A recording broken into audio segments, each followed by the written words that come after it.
আমরা কাঠমান্ডু দরবার স্কোয়ারের দিকে যাচ্ছি। ওই যে দূর থেকে দেখা যাচ্ছে কাঠমান্ডু দরবার স্কোয়ার। আজকে হচ্ছে অক্টোবরের 12 তারিখ। হ্যাঁ, আমরা আজকেই আসলাম, কারণ বিজুর কাজের পারপাসে এই সাইডে বেশি আসা হয় নাই। এখন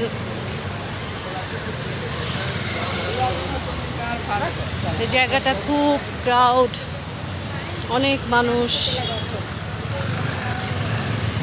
জিব্রান, বিজু,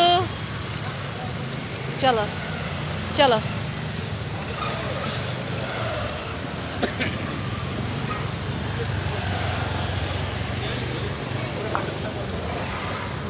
নেপালে একটা জিনিস মানে এতই অবাক লাগছে, আমি আসলে সমুদ্র আর পাহাড় দুইটাই আমার পছন্দ, দুইটা দেখেই আমি অবাক হই। এবং যখন দেখি আমি হা হয়ে তাকায় থাকি যে আল্লাহ কি সৃষ্টি করে দিচ্ছে। এই যে শুরু হয়েছে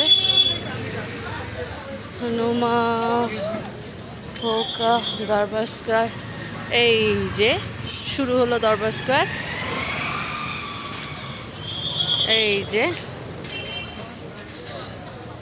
কত মানুষ, এই যে এই সমস্ত জায়গায় আগে দরবার হইতো।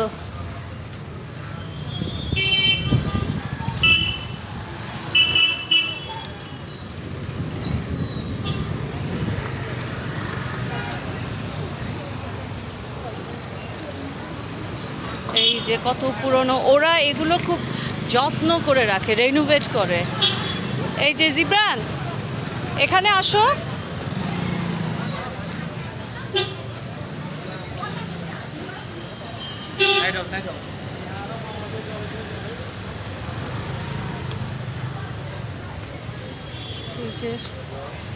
এইসব জায়গায় হয়তো আগে দরবার বসতো, রাজারা বসতেন।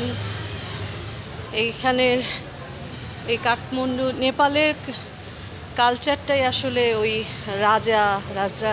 মাঝখানে আবার একটা মূর্তি আছে, দেবতা কিসের মূর্তি আসলে জানি না।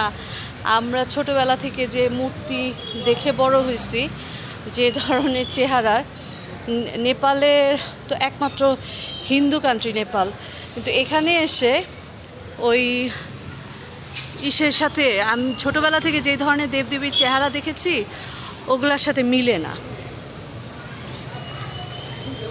সামনে এই যে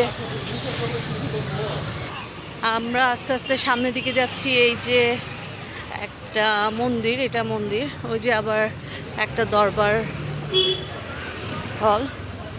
এই যে ও মাই গড, মানুষ এত উপরে উঠে, এটা কিন্তু অনেক অনেক ডিস্টেন্স, এবং এই সিঁড়িগুলো অনেক। এখানে আমার দ্বারা ওঠা সম্ভব না, আমি জানি না জিব্রান উঠতে পারবে কিনা। Wow, look at the view, the White Palace.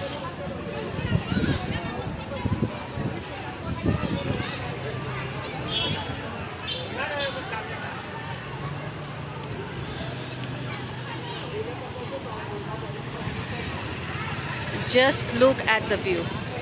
আমি জানি না এখান থেকেও কোনো পাহাড় দেখা যায় কিনা, অবশ্যই হয়তো দেখা যায়, তা না হলে তো আর এই জায়গাটাতে দরবার বসায় নাই আগের রাজারা, এবং বানায় নাই, শুধু শুধু তো আর বানায় নাই।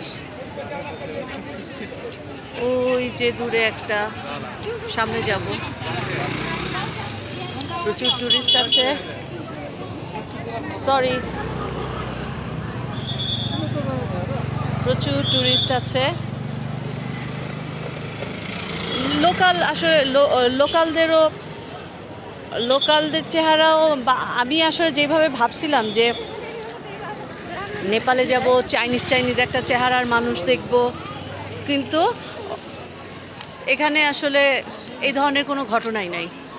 দেখতে একেবারে আমাদের মতোই, বাঙালিদের মতোই। ওদের এই কিছু বৌদ্ধ সম্প্রদায়ের যারা, তাদের একটু চেহারা হয়তো অন্যরকম, আদারওয়াইজ কোনো কিছুই না। এটা মনে হয় মিউজিয়াম।